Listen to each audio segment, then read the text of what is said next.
ingin mewawancara Bapak Supaat untuk tugas UAS yang diampu oleh Bapak Abdul Latif.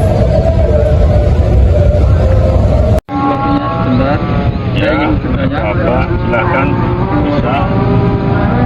Status kepemilikan tanah apa yang Bapak miliki?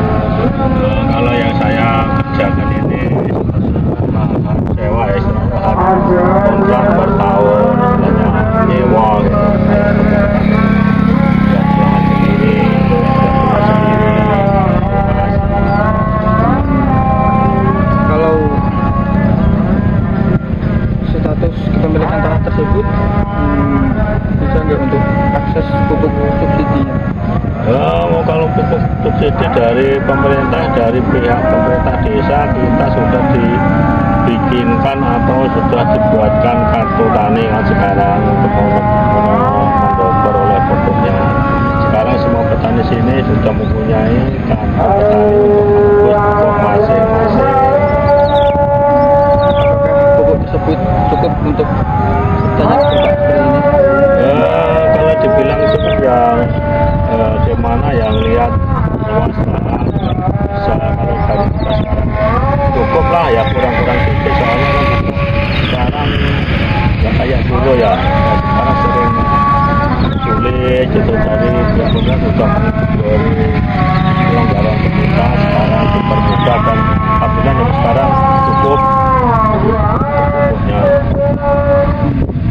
Kalau proses mendapatkan subsidi itu bagaimana Pak?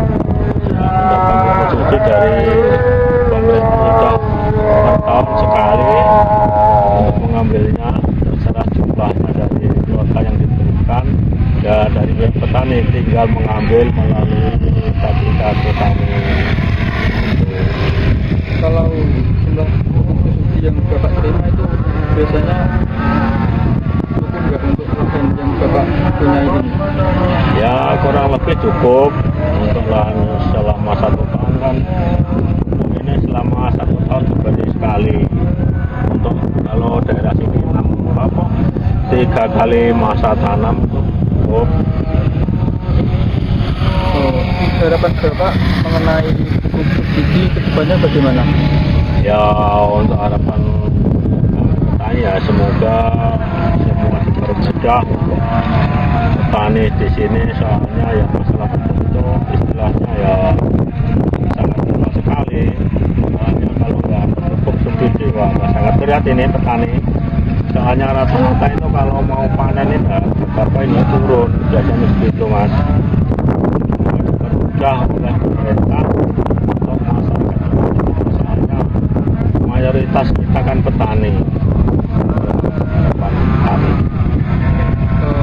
Kendala apa yang Bapak alami ketika selama bertani ini?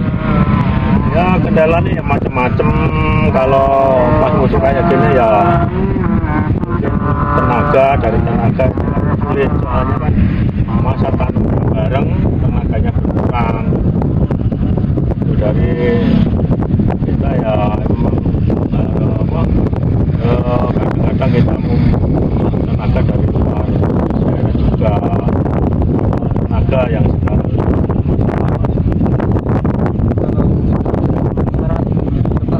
pemerintah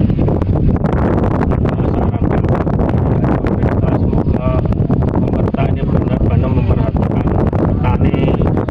Soalnya Indonesia kan negara agraris, negara industri, jadi yang diadakan juga negara petani. Kita harus serius memperhatikan para petani dari segi pupuk utamanya. Semoga pemerintah kedepannya lebih mengutamakan kita sebagai petani supaya negara kita ini tetap makmur selalu.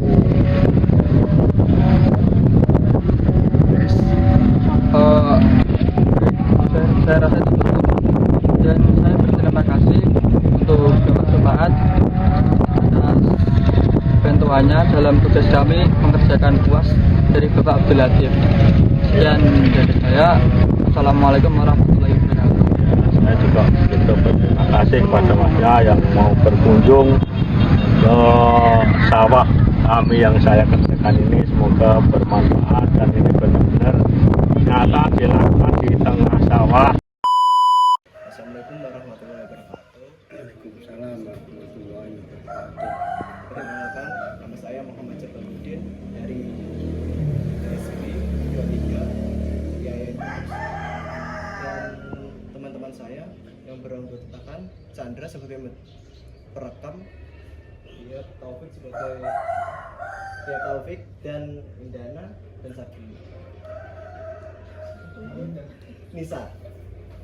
Saya di sini akan mewawancarai Bapak Hardi selaku petani guna memenuhi tugas UAS mata kuliah hukum agraria yang diampu oleh Bapak Abdul Latif. Baik, apakah Bapak siap menjawab pertanyaan dari saya? Siap. Langsung saja ke pertanyaan pertama. Status kepemilikan tanah apa yang dimiliki oleh Bapak? Tanah pemajikan yang saya miliki, tanah pemajikan. Kalau tanah yang bermasalah saya juga nggak mau karena itu urusan pemerintah. Itu tanah milik Bapak sendiri atau sewa atau bagi hasil? Tanah milik saya sendiri. Baik. Apakah status tanah tersebut dapat bantuan subsidi pupuk dari pemerintah atau tidak? Aturan dapat dari pupuk dari pemerintah, cuman dalam keadaan ini masyarakat ada kekeluhan masalah pupuk dan tidak menyukupi masyarakat umum, makanya ini rakyat pada ngeluh semua minta pupuk supaya cukup. Gimana bilangnya pimpinan itu kalau sudah ganti mau diganti aturan lagi, subsidinya mau dirubah secara gampang ambilnya atau gimana. Berarti kurang ya Pak? Kurang, pupuk Terus? kurang. Bagaimana cara mendapatkan pupuk bersubsidi? Ya itu lewat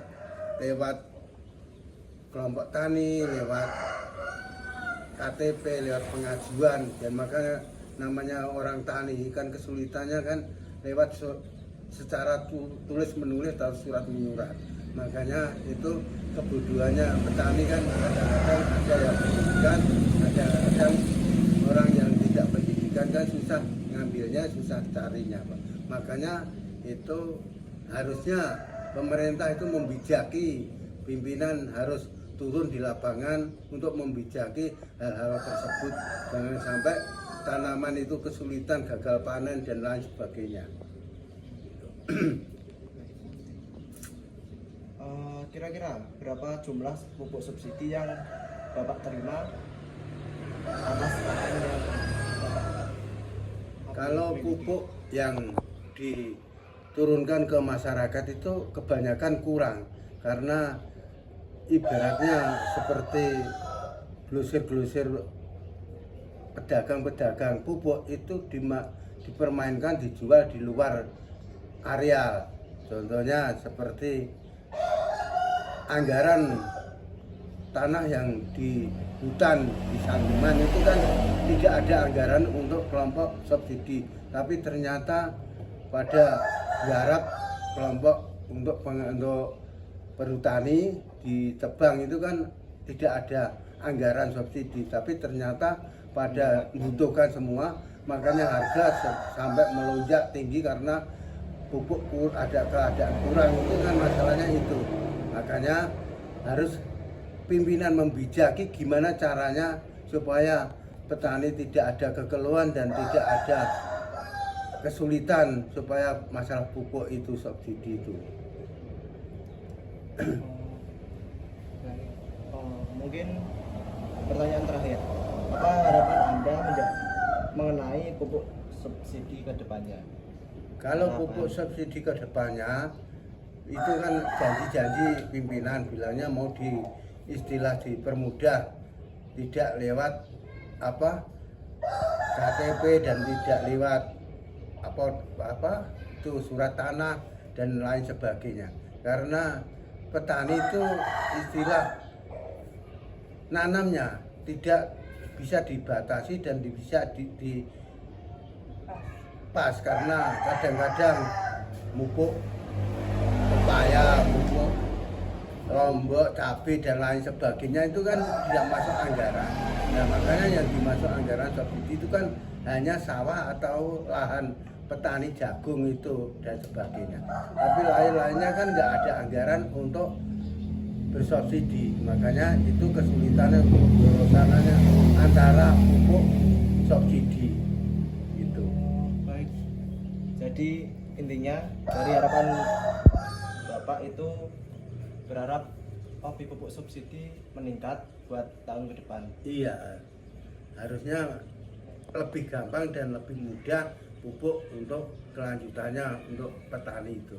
Jangan sampai dibatasi seperti kemarin-kemarin itu, kalau nggak lewat grosir kadang-kadang kesulitan petani belinya di luar subsidi, kayak non subsidi itu kan gara-gara subsidinya tidak bisa tidak bisa lancar dan tidak bisa diandalkan untuk petani, makanya beli di non subsidi itu Dengan harga yang lebih mahal.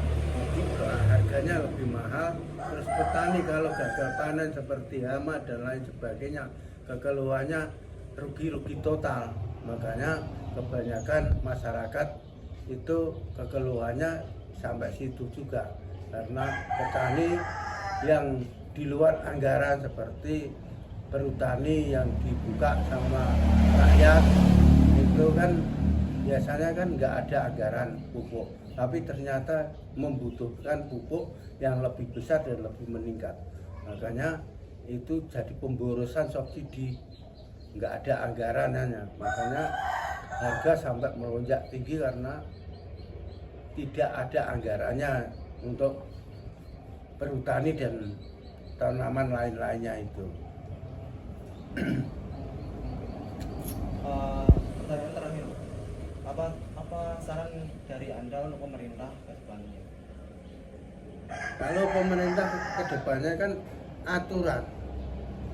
Kalau pemerintah membijaki subsidi itu kan ya dulu-dulunya juga nggak ada kesulitan masalah subsidi, tapi sekarang ada kesulitan itu hanya orang pemerintah atau tidak merhatikan di lapangan, itu aja. Karena apa?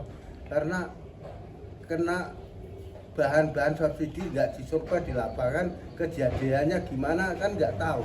Taunya asal naruh barang terus disuruh jual, biasanya anggapnya udah biasa-biasa aja, tapi ternyata kesulitan petani lebih fatal.